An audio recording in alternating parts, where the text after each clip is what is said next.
Schneider of Take Back the Kitchen, and today I'm Alma Schneider of Take Back the Kitchen Junior.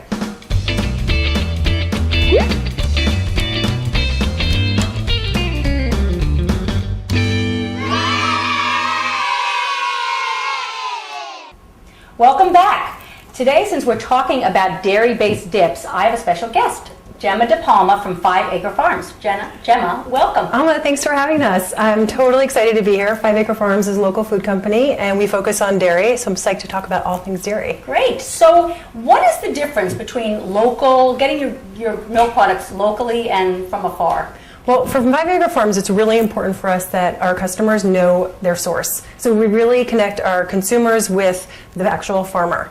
And it's really important that, actually it's so important that each jug of milk that we have actually has these little tags, positively local, and they identify who made the milk and where it's from. Okay, so you know exactly what farm that this batch of milk has come from. Okay. But more than that, local is obviously about food miles. So for 5 Acre Farms, it's 275 miles.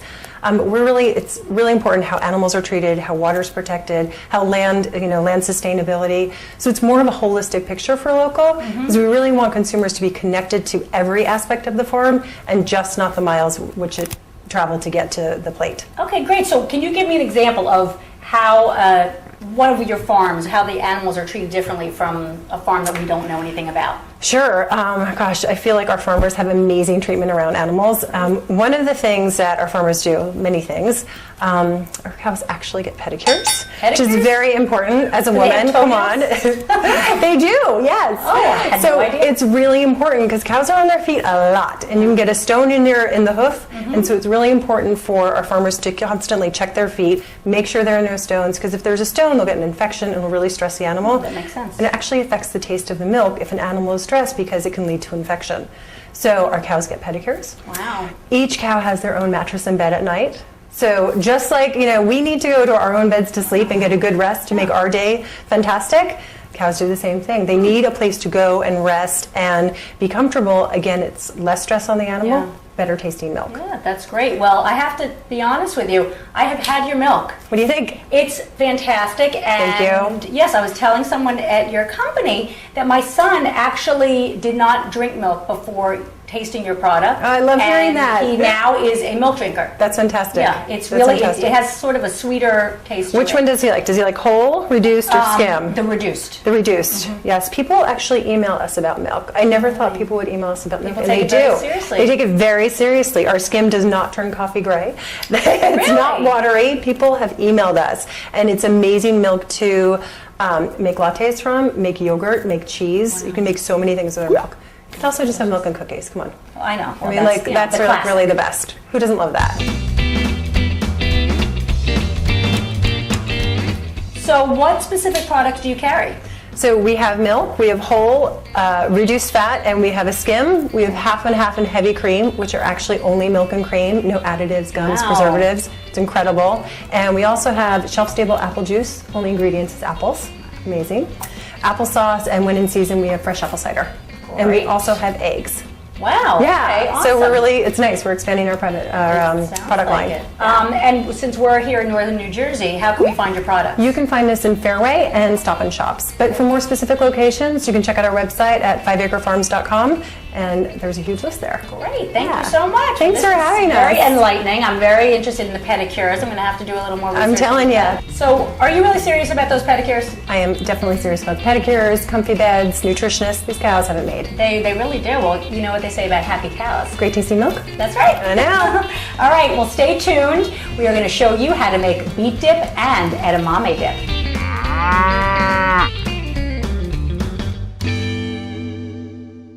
Hi, I'm Jordan Sparks, and my I Matter You campaign is all about making a difference, and SOS Children's Villages does just that. I cannot believe how many children SOS has helped around the world by building villages, helping abandoned children, and giving them a mother and house to grow up in. You have got to check them out at sosusa.org. Join Jordan Sparks and SOS in making a difference. Visit sosusa.org to learn more.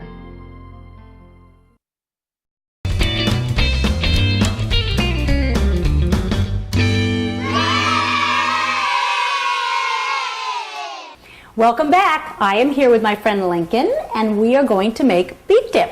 Before we begin, I want to talk about the tools that you're going to need and the ingredients if you're going to make the beet dip. First off, you need a blender or a food processor because that's going to pulverize the food. Then you need a spoon to mix it up. You need a spatula to scrape it out of the food processor and a bowl to put the food in when you are done. We also need, of course, beets and Greek yogurt or some kind of a thick yogurt that's going to make it taste really good, and salt and pepper. That's it. Ready to go? All right. First step, you ready? Yeah. All right. We're going to take the beets. You want to help me? Yeah. Can you dump them in here? We're going to just dump them in. Now, these are canned beets. I used them today to show you the ease of this recipe, but if you want to make your own beets, that's the best way to go and the healthiest. Thank you. You take beets, you peel them, you cut them up, dice them up, and put them in the oven at a high heat for about 40 minutes, maybe 400, 450 degrees for about 40 minutes until you stick a fork in them and they're tender. And then you can make your own. Sound good? All right, so what we're going to do is we're not putting the yogurt in here. This is an important point. All we're going to do is puree the beets because if we add the yogurt in here, it's going to get very watery because the yogurt doesn't need to be pureed. It already is pureed. All right, Lincoln, are we ready? Yeah. Can you press the button for me? Now, another thing I want to say about beets before I begin. Lincoln, you really should be wearing an apron. You know why? Why? What happens when beet juice gets on you? It stains, right? Mm-hmm. It's a problem. He really should be wearing an apron, but we're going to let it slide for now. Want to press the on button or the pulse? Whichever one you like.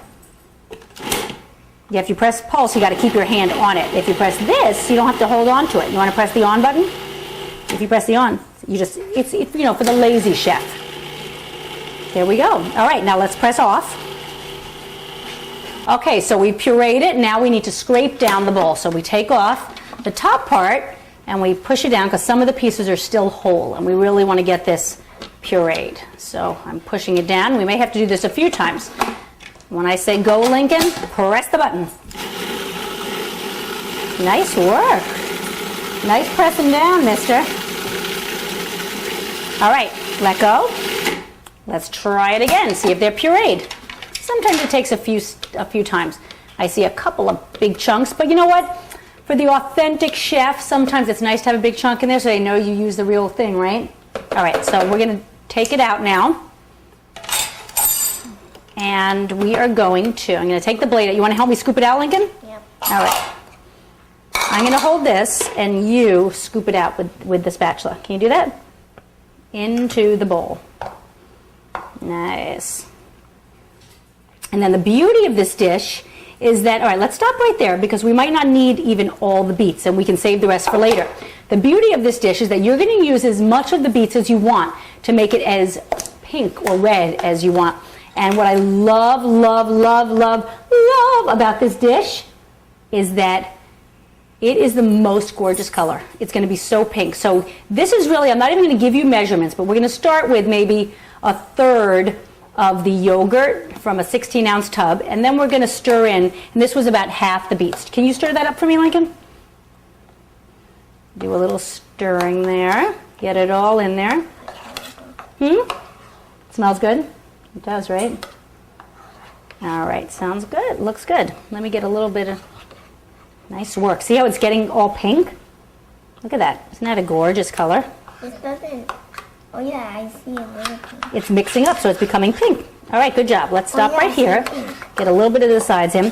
Now, if you look at it, you might say, I may want it a little pinker. But it's not just about the color, it's about the taste. So let's put in a little bit of salt and pepper. Here's a little pepper. And you want to do the salt? Thank you. Oh, you're making my job so much easier.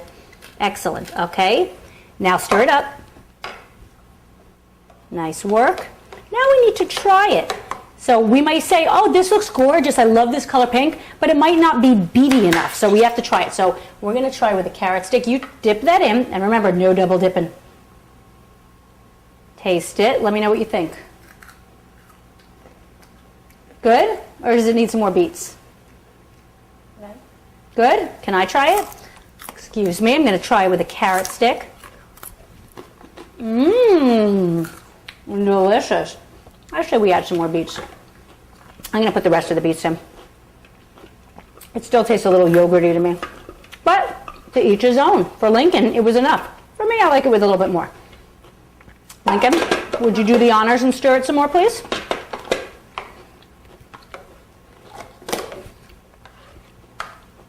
That is natural. Amazing. All right, we're going to try one more. This time we're going to try with a baked chip.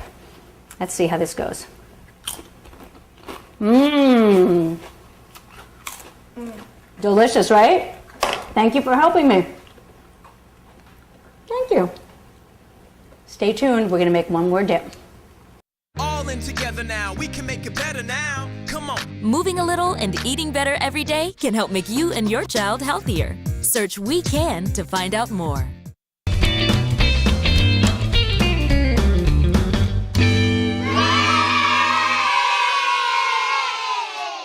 Welcome back. I am here with my friend Lincoln, and we are about to make edamame dip.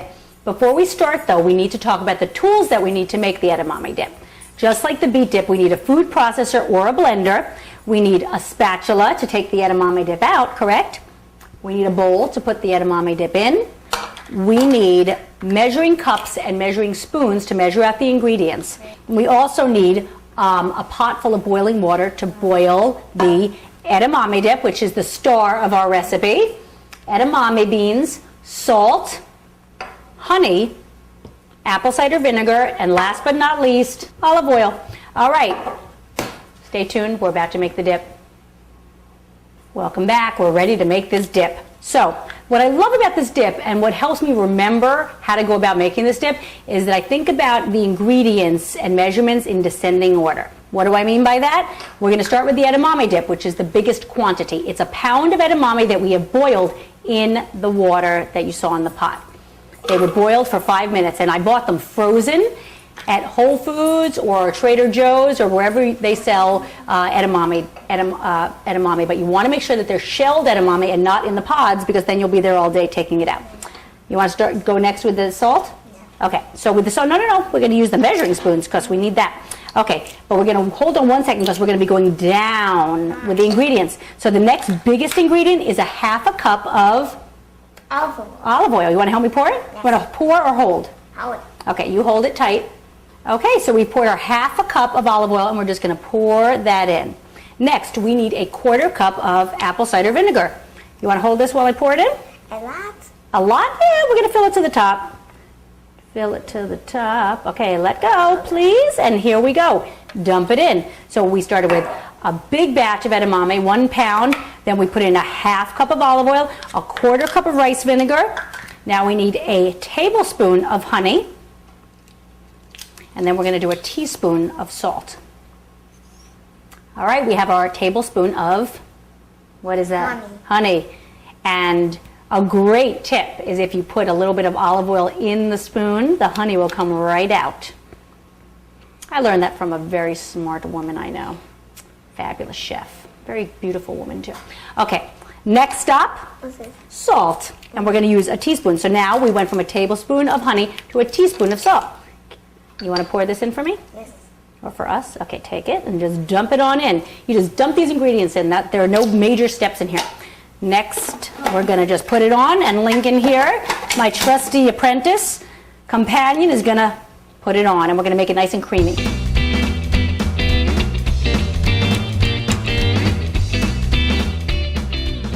We are going to scrape it down because, why are we scraping it down? Do you remember? So that the rest, the chunky pieces on top, will get soft too, because we want it to be really, really creamy and delicious. You press on. Thank you.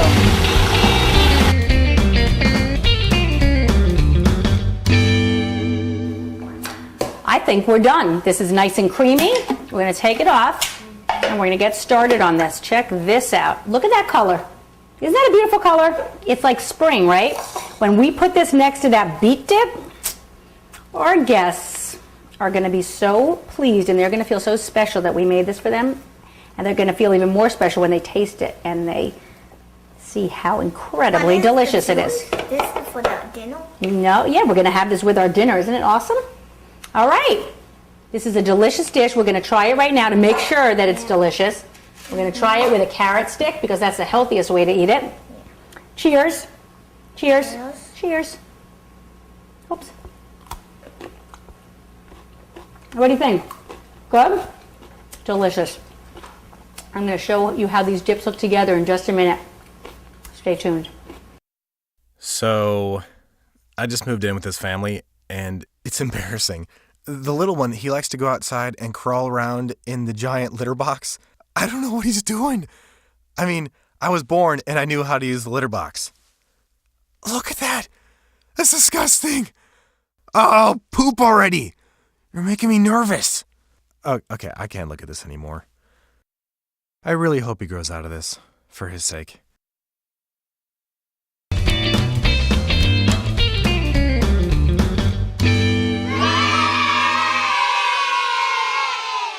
Welcome back, and we are here with our finished dips, and I brought a surprise friend here, and I'm not talking about Lincoln. I'm talking about the spiced carrot dip that my cousin-in-law gave me the recipe for. Delicious. Now look at the three of those, the Holy Trinity. These three delicious dips, all natural. These are all natural colors. Look how gorgeous they look together. If you put this on a platter at one of your parties or even for dinner, or you want to make it for your parents, wouldn't that be nice to make appetizers for your parents for a little family cocktail party? Beautiful presentation, totally healthy, and most importantly, delicious. Beet dip, spiced carrot dip, and edamame dip. Thanks for watching. We look forward to seeing you next time on Take Back the Kitchen Junior. Thanks for coming, Lincoln.